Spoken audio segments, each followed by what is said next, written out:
नमस्कार, मैं हूं कुमार अभिषेक और कुमार अभिषेक की खबर में एक बार फिर से आपका स्वागत है।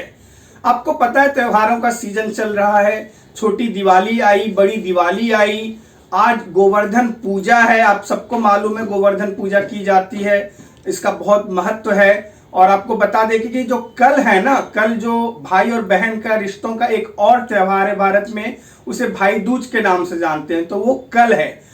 तो आप समझ सकते हैं कि हमारी देश कितनी विविधताओं का देश है और विविधता में भी हम एकता कायम रखते हैं। ये हमारे देश की खास बात है। 140 करोड़ से ज्यादा पॉपुलेशन वाले देश में इस तरह से त्योहारों को महत्व देना, ये हमारी संस्कृति का एक अटूट हिस्सा है। तो आप सभी को इस त्योहारी सीजन की ढेर सारी बधाइयां।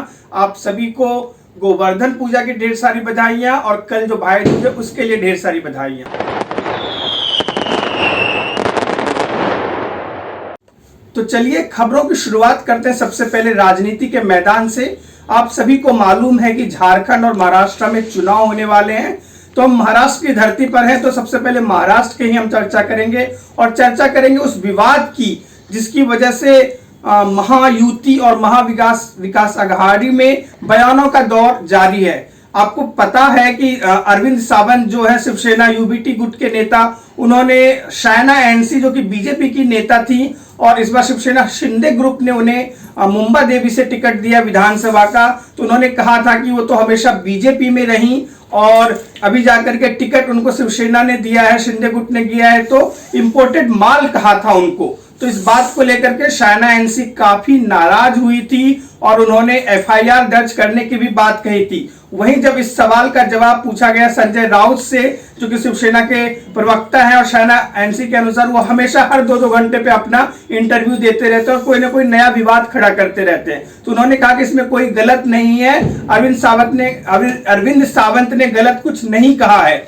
तो वहीं इसमें शयना एनसी का ये भी कहना था कि इतने खराब बयान आने के बाद एक जो जिसके लिए हमने प्रचार किया, शयना एनसी ने अरविंद सावंत के लिए लोकसभा चुनाव में 2014 और 2019 में चुनाव प्रचार किया था। उनका कहना था कि उस समय मैं उनके लिए लाडकी बहन थी और अभी मैं माल बन गई। तो इस तरह की विचारधारा का क्या बाला साहब ठाकरे समर्थन करते हुए रहते तो उन्हें बहुत तकलीफ पहुंचती। और उन्होंने ये भी कहा कि प्रियंका गांधी और राहुल गांधी की तरफ से भी इस पर स्पष्टीकरण नहीं आया है, लेकिन नागपाड़ा पुलिस में एफआईआर दर्ज होने के बाद अरविंद सावंत ने 30 घंटे के बाद माफी मांग ली है। तो इसको लेकर के शयना एनसी ने तीखी प्रतिक्रिया व्यक्त की है महाविकास आघाड़ी के खिलाफ। और भी चुनावों का दौर जारी है और इस तरह से बयानबाजी चलते रहे और 4 नवंबर तक नामांकन वापसी की आखिरी तारीख है महाराष्ट्र में। तो देखना होगा कि कितने बागी अपना नाम वापस लेते हैं कि उसको कन्विंस करा पाते हैं। तो चलिए अब महाराष्ट्र से हम चलते हैं झारखंड की तरफ। झारखंड में भी बयानों का दौर जारी है। वहां के चुनाव सहप्रभारी हेमंत विश्व शर्मा, जो कि आसाम के मुख्यमंत्री भी हैं, उन्होंने कहा कि झारखंड के शहरों का नाम राम और कृष्ण के नाम पर होना चाहिए। तो इसको लेकर के भी सरगर्मी बढ़ गई है। कांग्रेस ने इसे एक भड़काऊ बयान करार दिया है। तो वही दूसरी तरफ दूसरा मुद्दा है हेमंत सोरेन के उम्र को लेकर के, जो उन्होंने भाजपा के हिसाब से जो उन्होंने 2019 में हलफनामा फाइल किया था अपने नामांकन के दौरान, उस समय उन्होंने अपना एज 42 साल बताया था। लेकिन इस बार जो उन्होंने 2024 में हलफनामा दायर किया तो उसमें अपनी उम्र को 49 साल बताया। तो भाजपा का कहना है कि 5 साल में मुख्यमंत्री की उम्र 7 साल कैसे बढ़ गई, इस पर चुनाव आयोग को कार्रवाई करनी चाहिए और जो दूसरे उम्मीदवार हैं उनके साथ गलत हुआ, इसका फैसला होना चाहिए। तो इस बात को लेकर के भी विवाद जारी है। तो राजनीति में तो यह विवाद चल ही रहा है। साथ हम रुक करते हैं मुंबई क्रिकेट टेस्ट की। भारत और न्यूजीलैंड के बीच जो वानखेड़े स्टेडियम में मुंबई क्रिकेट टेस्ट चल रहा है, इसे स्पिनरों के लिए स्वर्ग माना गया है।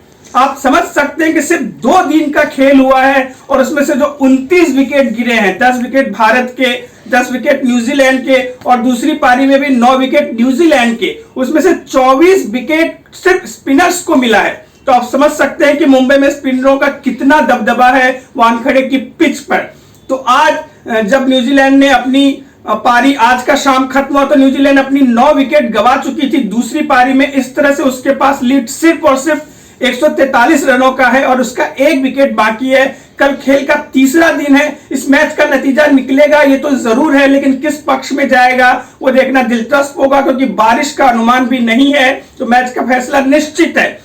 वहीं अगर मुंबई के वानखेड़े स्टेडियम की बात करें तो इस विकेट पर सबसे ज्यादा रन जो चेस किया था वो साउथ अफ्रीका की टीम ने 2000 में किया था, 163 रन को चेस किया था। उसके बाद से कोई भी टीम, इस सदी में कोई भी टीम 200 का स्कोर भी क्रॉस नहीं कर पाई है इस मुश्किल विकेट पर, तो 143 रन को भी आसान नहीं समझना होगा। ये चौथी पारी होगी और ये मैच का तीसरा दिन होगा। उम्मीद है भारत इस मैच को जीतकर सीरीज में कम से कम 2-1 से हार स्वीकार करेगा, नहीं तो क्लीन स्वीप से अगर उसे बचना है तो इस मैच को हर हाल में जीतना ही होगा।